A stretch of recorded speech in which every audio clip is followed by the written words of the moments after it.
Hey, hello everyone, I'm Nick. I'm Vic. And we're Envy Board Gaming, back with our card tournament. It's been like 4 months. Sorry. Yeah, sorry, we're slacking. Morales pointed that out to us, our buddy Matt.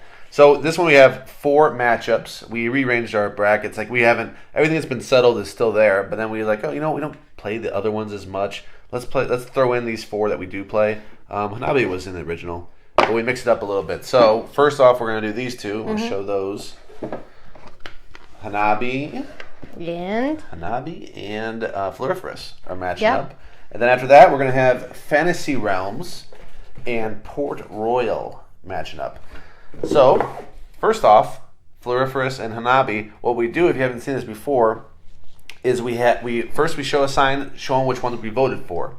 Then it might matter, because if we disagree, we'll have to go to the scorecards of the loser. The game we did not vote for, we're actually rating. We're not going to put our ratings on the game that wins, because that advances to the next bracket, to the next round of the tournament.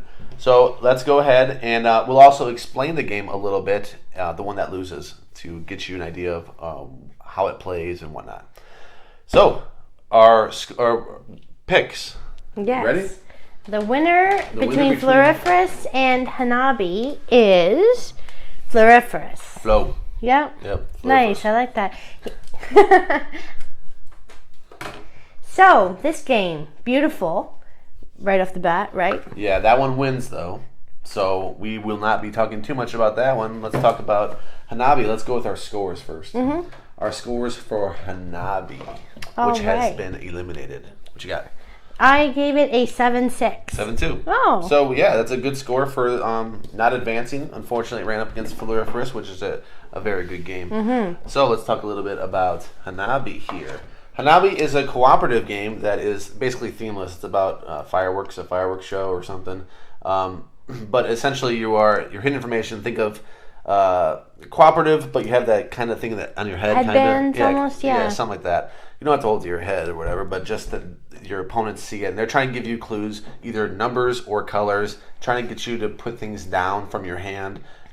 So it is a fun game. There's a game similar to this called like Baker Street something 21. It's a Sherlock theme, obviously, but I think this one plays better. So if you wanted between one of the 2 for those type of games, those cooperative games where you have hidden knowledge from your own cards, I would say this is the one to go with. It's also super cheap. Obviously, it's just a pack of cards, and there's an expansion as well that shows like a wild type of firework.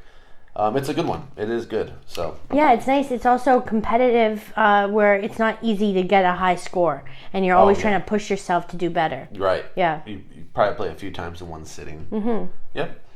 So there we go. The advancer is Floriferous. Move on to the next game.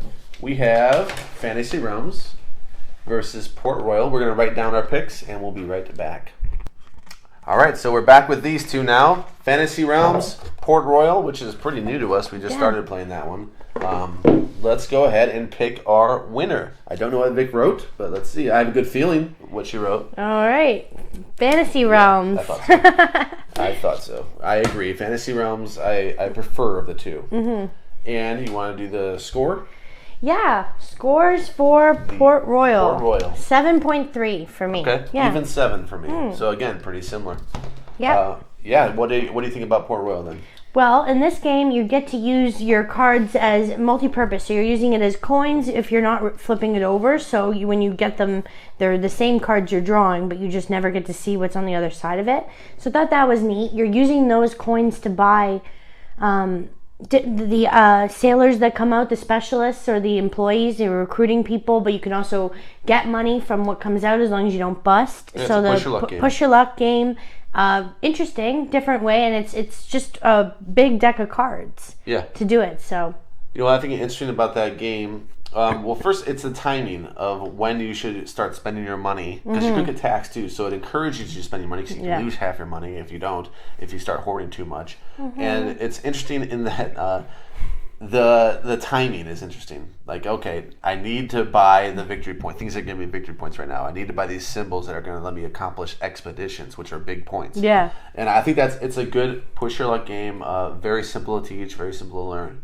And I think it's a good one. Yeah, and the artwork is fair to me. It looks think it's good. The components, I mean, it's just cards, so you don't. The quality of the cards is pretty decent. They're not amazing, but they're good. And we enjoy playing. It's quick play too. Your turns are quick, and I like that on another person's turn you have an opportunity to buy something too if you want to. Yeah, and you owe them a coin essentially if you do buy from their turn when they're the active player. It's so fun to push your luck. Yeah, it's a good one. It's I think it's one that will come to the table. I want to play with more players. We've only played with 2, and it's just something quick. I like to fill time because Floriferous kind of fills that need too for just a quick game, really quick, get this done. And that's another good one for that purpose. And not to put you on the spot, but is there a different game mode on this? We have the big box, so you can see it's not your standard size card box. It's quite large, but we have not tried the expansions. I knew how to play the base game, just did that. Yeah, he also does like the story mode type thing. It's the Alexander Pfister game. He likes to do that, like in Maracaibo. It's like it doesn't seem necessary to me.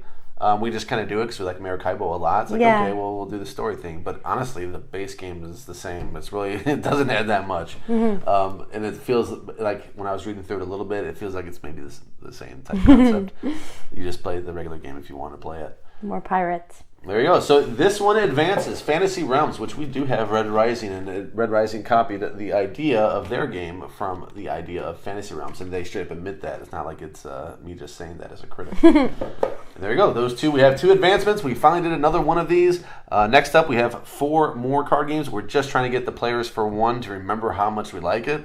So it's like kind of holding us back a little bit.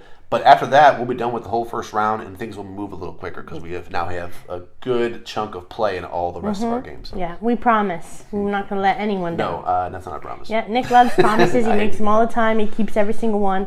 So, thank you so much for joining us for another episode of the Past Due Card Tournament. If you enjoyed this video, please click the like, thumbs up, and subscribe to our channel to tune in for more rounds of the tournament. See ya.